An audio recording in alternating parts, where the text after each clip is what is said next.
नमस्कार मंडळी, मी सुनील डिमेलो वसई. मंडळी, आता कुटुंबासोबत म्हणजे ॲलिन, रायझल आणि अनिशा सोबत गोव्याच्या ट्रिपवर आहे आणि आमची इतर नातेवाईक देखील आहेत जे कोकणात देखील होते. तर मंडळी, आज दुपारी म्हणजे संध्याकाळी ॲलिन आणि कंपनी स्विमिंग पूलमध्ये पोहत असताना मी विचार केला की आपण हा कळंगूट भाग जो आहे तो आपण पायी जरा फिरूया. आणि मी पायी फिरायला गेलो.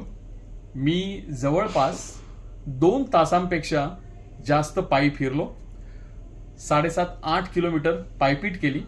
आणि ह्या दरम्यान मला काय शोधायचं होतं, मला इकडचा स्थानिक शोधायचा होता, त्यांची संस्कृती जाणून घ्यायची होती आणि त्या लोकांना हा जो बदल घडत आहे त्याबाबत काय वाटतं हे जाणून घ्यायचं होतं. तर तुम्हाला आश्चर्य वाटेल, पहिला अर्धा तास तर मला कोणीही दिसलं नाही. आणि घरं आहेत, जुनी घरं काही दिसत आहेत, स्थानिकांची घरं काही दिसत आहेत, मात्र त्यामध्ये स्थानिक अपवादाने दिसत आहेत. आणि जे स्थानिक इकडे आहेत ते त्यांच्या कामधंद्यानिमित्त, व्यवसायानिमित्त कदाचित त्यावेळेला घरी नसतील. मात्र सुदैवाने एक महिला मला भेटली आणि तिच्याशी मी थोडीशी बातचीत केली. तिला मी वसईवरून आलोय असं सांगितलं आणि तिला मी विचारलं की एक इकडे ग्रामपंचायत आहे बरं का. कळंगूट हा जरी शहरी भाग झालेला असला, इकडे जरी मोठमोठाली हॉटेल्स असली तरी देखील इकडे ग्रामपंचायत आहे. तर त्या महिलेसोबत मी बातचीत केली आणि तिला विचारलं की बाई, तुला काय वाटतं इकडे स्थानिकांचं अस्तित्व कसं आहे. आणि जे लोंढे येत आहेत म्हणजे इकडे फिरण्यासाठी येतात तर ते वर्षानुवर्षे येतच होते, मात्र आता मोठा फरक जो झालेला आहे तो हा फरक आहे की आता हॉटेल व्यवसायामध्ये, रेस्टॉरंट व्यवसायामध्ये म्हणजे खाण्यापिण्याचे जे हॉटेल्स आहेत त्यामध्ये, तुमच्या ज्या गाड्या तुम्ही भाड्याने देतात तिकडे, किंवा जिकडे तुम्ही ज्या ऍक्टिव्हिटीज करतात तिकडे, अशा बऱ्याच ठिकाणी स्थानिक नाहीतच आहे. म्हणजे खूपच कमी प्रमाणात आहेत. आता ज्याकडनं आम्ही गाडी घेतली भाड्याने ते स्थानिक होते, मात्र अपवादाने तुम्हाला ते दिसतात. तर याबद्दल तुम्हाला काय वाटतं असं मी त्यांना विचारलं. कारण हे का विचारलं हे मी तुम्हाला नंतर सांगेन, व्हिडिओच्या शेवटी तुम्हाला सांगेन. तर त्या महिलेने सांगितलं की वाईट वाटतं, कारण पूर्वी काय व्हायचं, पूर्वी लोक यायचे, फिरायचे, आमच्या संस्कृतीचा आदर राखायचे. इकडे बोलण्या चालण्याची जी भाषा होती ती देखील आमची कोकणी भाषा होती. पण आता गेल्या काही वर्षांमध्ये जे स्थानिक आहेत त्यांनी दुर्दैवाने म्हणा किंवा त्यांच्याकडे दुसरा काही उपाय नसेल त्यासाठी म्हणा, आपली जी जुनी घरं आहेत ती विकलेली आहेत. वसईत गोव्यामध्ये, वसई का माझ्या तोंडात आलं मी तुम्हाला सांगेन पुढे. तर गोव्यामध्ये खूप मोठ्या प्रमाणात जुनी घरं पूर्वी देखील विकली गेलेली आहेत, मात्र आता त्याचा रेटा जो आहे तो खूप मोठा प्रचंड प्रमाणात आहे. आणि तिने जे मला सांगितलं की आता तुम्हाला जी हॉटेल्स दिसतात त्यांच्या नावावरूनच तुमच्या लक्षात येईल की स्थानिक संस्कृतीवरती किती मोठ्या प्रमाणात आक्रमण झालेलं आहे असंच आपण म्हणू शकतो. त्यामुळे स्थानिक संस्कृती जवळपास नेस्तनाबूत होण्याच्या मार्गावर आहे. म्हणजे हॉटेलची नावं म्हणजे अमुक जायका, तमुक दरबार, अशी तशी. आणि पूर्वी गोव्याला आल्यानंतर तुम्हाला सर्रास गोवन फूड, त्यांच्या संस्कृतीचं फूड खायला मिळायचं. म्हणजे 4-5 हॉटेल सोडली तर तुम्हाला एखादं तरी मिळायचंच पारंपरिक पदार्थ तुम्हाला गोवन देणार. पण ते आता तुम्हाला शोधून देखील सापडत नाही. काही असतील जॉईंट्स इकडे तिकडे जे तुम्हाला खास शोधावे लागतात तरच तुम्हाला ते मिळतात. तर त्या महिलेची ती खंत मी ऐकली आणि मी मनातल्या मनात सांगितलं की हां, आम्ही देखील तुमच्याच वाटेने चालतोय. मग मी पुन्हा एकदा माझ्या मार्गी लागलो आणि चालत चालत मला एक रॉड्रिक्स अंकल भेटले जे टॅक्सी चालवतात. आणि त्यांच्याशी बातचीत करताना माझ्या असं लक्षात आलं की मुख्य रस्त्यावरती एक खूप सुंदर घर होतं. आम्ही जिकडे बोलत होतो त्याच्या विरुद्ध दिशेला खूप सुंदर घर होतं. मी त्यांना विचारलं की हे घर काय सुंदर आहे, कोण राहतं इकडे की कोण राहत नाही असं दिसतंय. तर त्यांनी सांगितलं त्याचा सौदा झालेला आहे आणि हे अजूनपर्यंत कसं वाचून राहिलं होतं ते त्यांना देखील माहिती नाही, कारण ते स्थानिक होते. जवळपास 500 मीटरवरती त्यांचं घर आहे.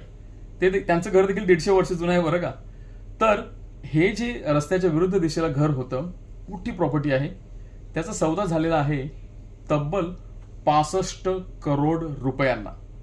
तर मी त्यांना सांगितलं हे तर आपल्या स्थानिकांना म्हणजे अर्थातच आपल्याला परवडणारा नाही आणि त्यानंतर त्यावरती जे पैसा कसा वसूल करायचा, काहीतरी बांधून आणि 10-15 वर्षात तो पैसा वसूल झाला पाहिजे ना. तर एवढे पैसे टाकणारं स्थानिक कोणीही नाहीये.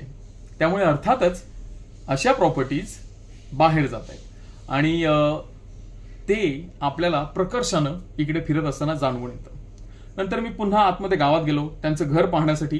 ते घर मला काही सापडलं नाही, कारण ते आतमध्ये होतं आणि बऱ्याच ठिकाणी तुम्ही कितीही आतमध्ये गेलात तरी तुम्हाला स्थानिक त्यांचं म्हणजे नगण्यच झालेली आहे. रॉड्रिक्स अंकलने सांगितल्याप्रमाणे 10 लोक तुम्हाला रस्त्यावर दिसले तर त्यामध्ये 1.5 ते 2च स्थानिक लोक आहेत.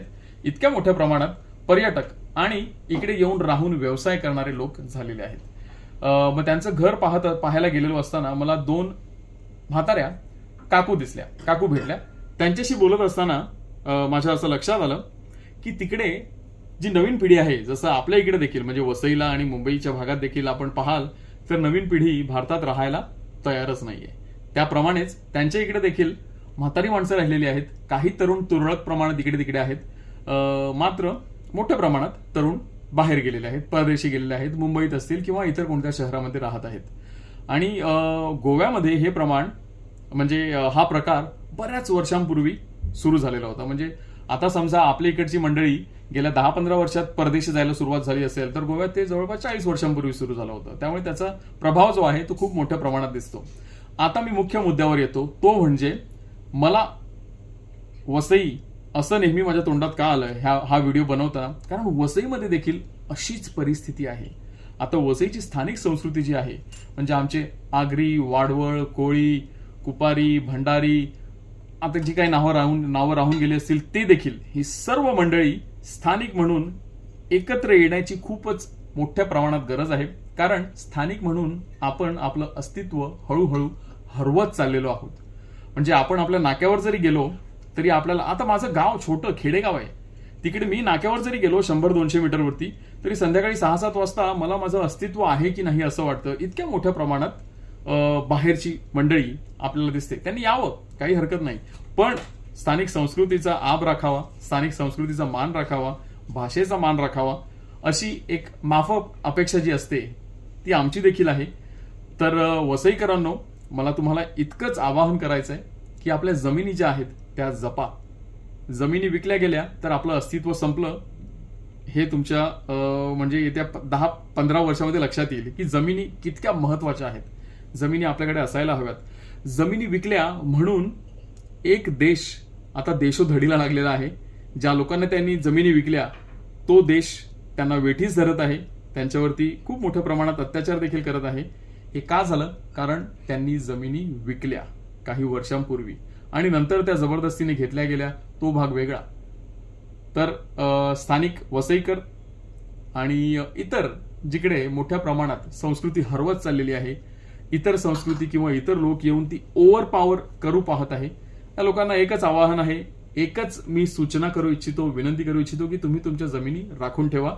तिकडे शेती करत नसाल तर शेती करायला सुरुवात करा, छोटीशी का होईना शेती सुरुवात करा, पण जमिनी विकू नका. जमिनी विकल्या तर आपलं अस्तित्व संपलं. धन्यवाद मंडळी.